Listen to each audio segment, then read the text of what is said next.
All right. this is this is gonna not be an easy one, but it needs to be talked about. What is stronger than death?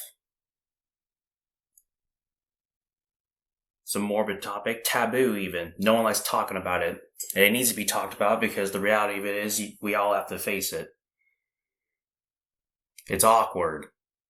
In fact, I would argue that I laugh because it's not like anyone doesn't know about it.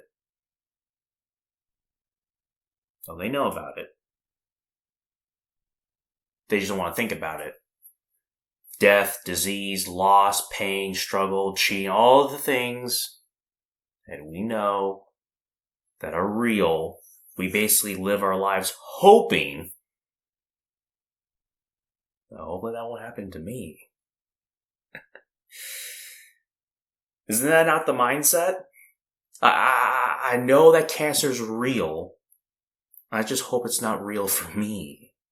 I know kids perish, and that's unfair and unjust because we live in a fallen world. If the scriptures are true.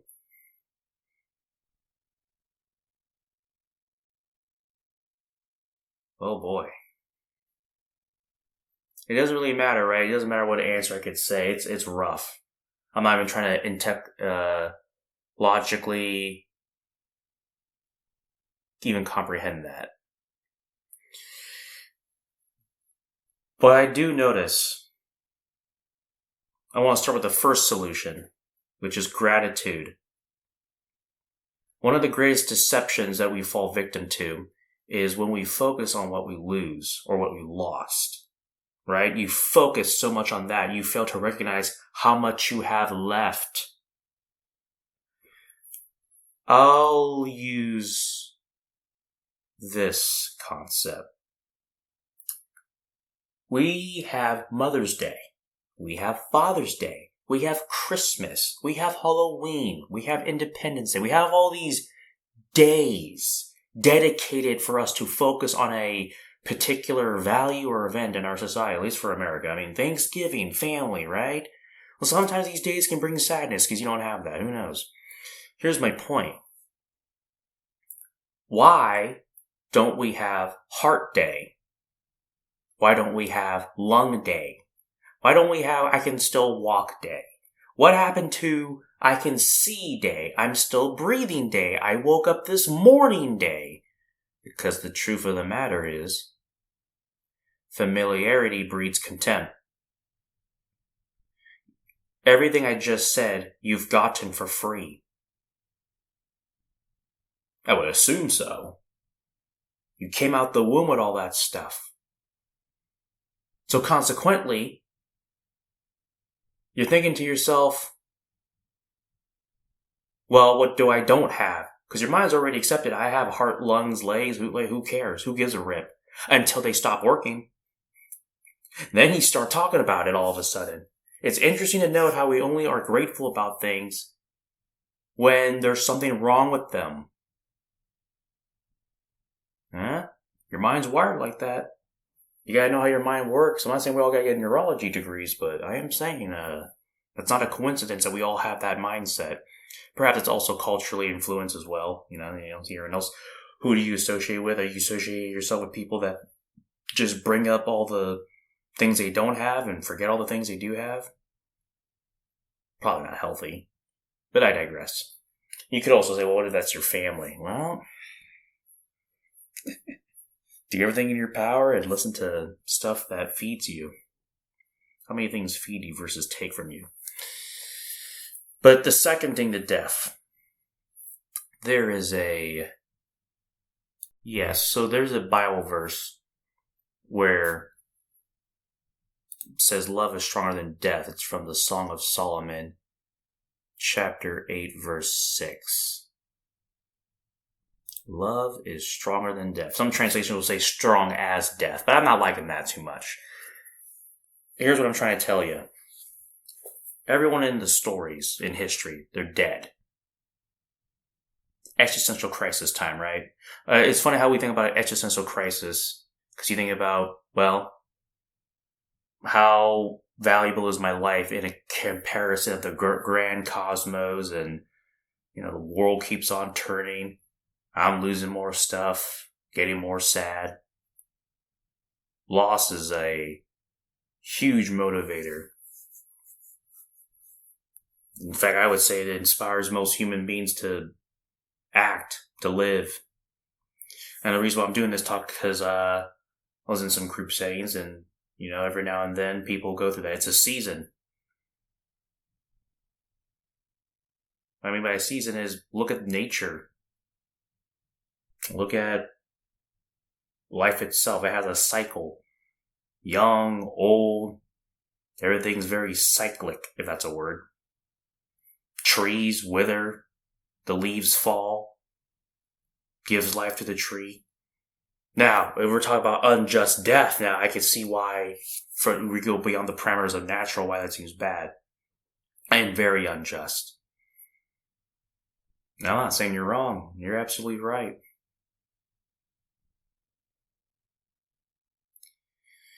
But here's what I mean by love is stronger than death. Ultimately, regardless of the process, the end result is ultimately the same. You're gonna die. But why does it say love is stronger than death? The prophets are dead. All historic leaders are dead. Every human being you've seen and know and will know, shall know before, etc., before, now, and after, will die. Unless you figure out some cure, but I digress. So why does it say love is stronger than death? Because in spite of their physical body being gone, their memory and the values and the lessons that make them remain. Here's why that's important. Your mother, your father, your kids, your best friend, if you truly love them, then you have memories of them. And those memories can inspire you to orient in your life in such a way to honor their life. If you really love these people, you have those memories that anchor your character and behavior. Isn't it interesting that there are grown men, their parents are dead, and yet they honor their parents or whoever they admire by remembering the values and the lessons that really impacted their life. And in that way, they're not truly dead. No one's ever truly gone. That's why love is stronger than death. But you have to choose to do that. That's not easy, because your feelings are telling you to give up and die. Your feelings will convince you that life isn't worth living. And by all rights, that's actually true, if you look at it from a very finite perspective. I'm not saying it's easy. It is necessary, and you gotta make a choice. And I can't make that choice for you. Life is gonna do what life has always done. It gives and it takes. And ultimately, with all due respect, a person's life wasn't my property.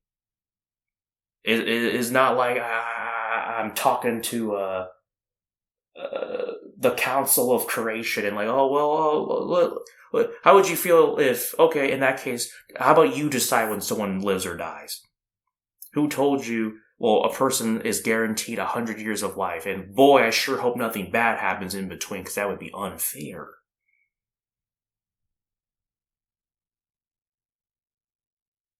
I don't know how you hold people accountable. Look at shirts. We got shirts of people saying, F cancer. What? We're cussing out cancer? Like, cells? In your body? Like, we cussing out death and disease, like, as if it's a person. As if that's a solution. A venting process, at the very least. That just shows how illogical we are. Now, I'm not saying we need logic. It's just interesting to me how we react to this stuff. It's been thousands of years. We still can't handle it.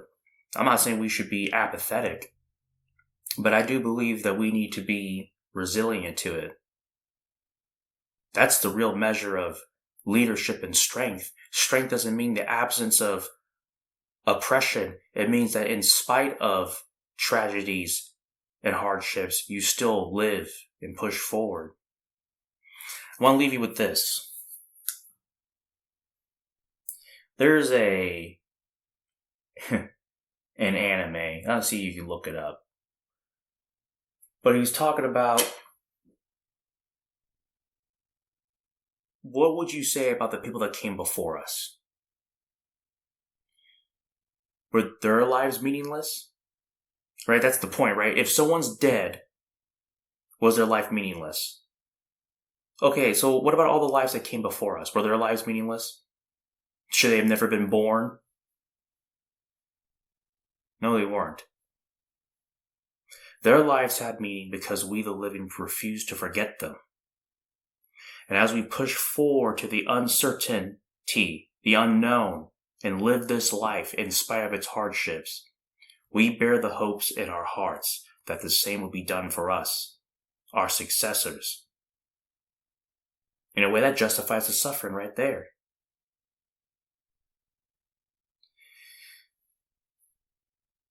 We can't raise a generation of people that are going to buckle and yield when faced with adversity of this world. Wait a second. Your great-great-grandparents didn't give up and died. They had kids. They raised them. And now you're here. They could have gave up and died. Why is it that we have so much more and we do so much less? Cell phones, cars, AC, technology, health, medicine, YouTube. You can encourage yourself. You can use that information to encourage yourself. And yet, in spite of everything, it's not enough. Maybe because we're not choosing to focus on the right things. A cell phone is quite the double-edged sword depending on how you use it. The instrument that can help can also hurt. It's a library. What are you going to read from it? I know I said I was going to say leave you with this, but I need to keep reinforcing why the game is so unique. For example, they say in 1 month you live an entire life of information. So in other words, in 12 months you already lived 12 lives. In 1 year you already would live 12 lives of information before we had cell phones, which means your brain is getting bombarded with information that I doubt is serving you. And you wonder why you're tired, depressed, discouraged, etc. Because your mind's a garden. What you plant will take root. It doesn't care. If you don't realize that, that's a huge de facto. If you're just giving yourself entertainment, which just essentially gives you a false sense of progress, but then long term when you realize you haven't gone any further and you're still sad, well, I got news for you. Placebo effects fade eventually.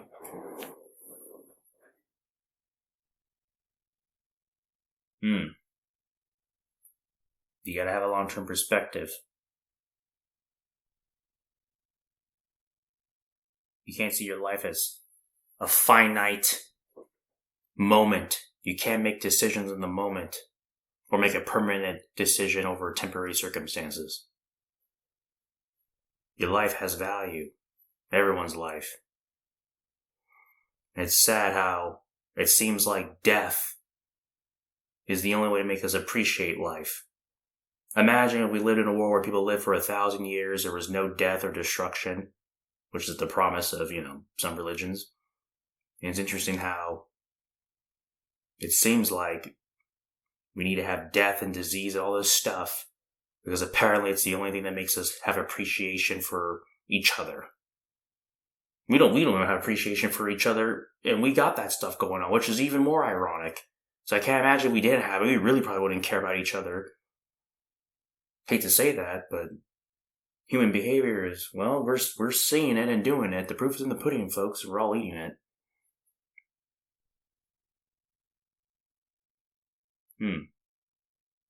Well, with that, I hope that helps.